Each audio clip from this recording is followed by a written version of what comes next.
आ रहे हैं जॉब के लिए, थोड़ा देखने मिलता है कि नहीं देखते हैं। मिल जाए तो ठीक, नहीं मिलेगा तो ठीक। ओके,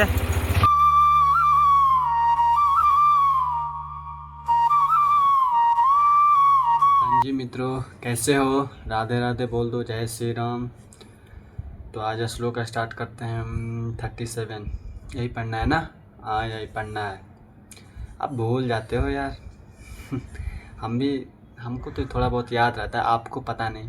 याद रखा करो, श्लोक बाई श्लोक पढ़ते रहेंगे। ओके, तो स्टार्ट करते हैं श्लोक 37। हतो अप्राप्स्यसि स्वर्गं जित्वा वा भोक्ष्यसे महीम् तस्मादुत्तिष्ठ कौन्तेय युद्धाय कृति निश्चय। राधे राधे।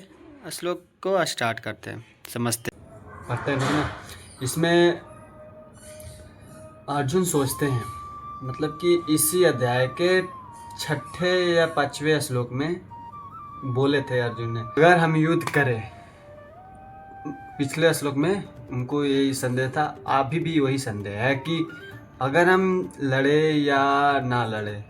उनका ये संदेह था कि हम युद्ध में लड़ेंगे नहीं लड़ेंगे, जीत किसकी होगी पता ही नहीं चल रहा है। अगर उसकी जीत होगी, उनकी जीत होगी कि मेरी जीत होगी, मतलब वो कंफ्यूजन में थे कि हाँ युद्ध का परिणाम क्या होगा। तो फिर यहाँ अर्जुन को किस में समझाते हैं, सोचो और समझो। अगर तुम युद्ध लड़ते हो, अगर हार जाते हो, मर जाते हो, तो स्वर्ग लोक में तुम्हारी आत्मा चली जाएगी, मतलब स्वर्ग लोक की प्राप्ति होगी तुम्हारी। अगर जीत गए तो यहाँ साम्राज्य अपना है, यहाँ पर भी राज्य करोगे, मतलब दोनों तरफ से तुम्हारे हाथ में लड्डू है। अब तुम्हें खाना है या नहीं खाना है, ये तुम्हारे हाथों में है। अगर तुम युद्ध ना करे तो दोनों तरफ से हानि है।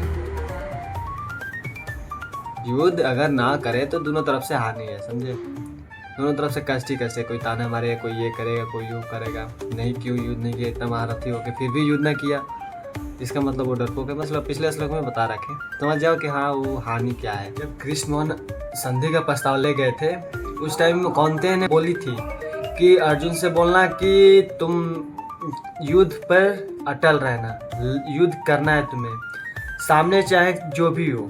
कहने का मतलब यही है उनका, क्योंकि वैसे तो कोई बोलता नहीं, क्योंकि अपने ही ये सब।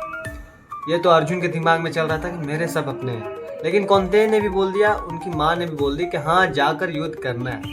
ये नहीं कि युद्ध में जाने के बाद बोल दो कि नहीं ये अपने नहीं हो, मतलब समझ जाओ यार। पाकिस्तान वालों को कुछ हो नहीं सकता क्या? वो पहले युद्ध विराम करते हैं और फिर युद्ध स्टार्ट कर देते हैं। उनका तो कुछ होगा ही नहीं, उनको ख़त्म ही करना पड़ेगा, जहाँ तक मेरी उम्मीद है। नहीं ख़त्म होगा तो ये युद्ध करते रहेगा, इधर से ना इधर से, इधर से ना इधर। इतने श्लोकों में मतलब पढ़ने के बाद मुझे ये पता चला कि जो हमारा है, जो हमारा हक है, उसके लिए लड़ो तो अच्छा है। नहीं कि जैसे पाकिस्तान लड़ रहा है, वो हाँ उसका तो हक ही नहीं है, फिर भी लड़ रहा है कि मुझे इंडिया से लड़ना है। पता नहीं, जो भी है छोड़ो उसे, उसका तो पता ही सबको। लेकिन हम अपने अपने बारे में बताएं। कृष्ण भगवान को कहने का मतलब यही है कि हमें अपने हक के लिए लड़ जाओ या उसके लिए मर जाओ। जो हमारा हक है उसे हम अपना लेंगे, नहीं तो छोड़ेंगे नहीं उसे, क्योंकि हमारा जो हक है यार। अब गलत वो इंसान कर रहा है आपके साथ, तो उसके लिए तुम लड़ सकते हो, मैं हूँ या कोई और हो। ओके, फिर मिलता है नेक्स्ट श्लोक 38। यार इतना ही था श्लोक में, लेकिन जो भी था समझने की बात है। जो समझ गया तो ठीक है, नहीं समझा तो राधे राधे। समझना के गाया, इतना अच्छे से समझा रखा हूँ, अब क्या चाहिए? समझ गए होंगे सब।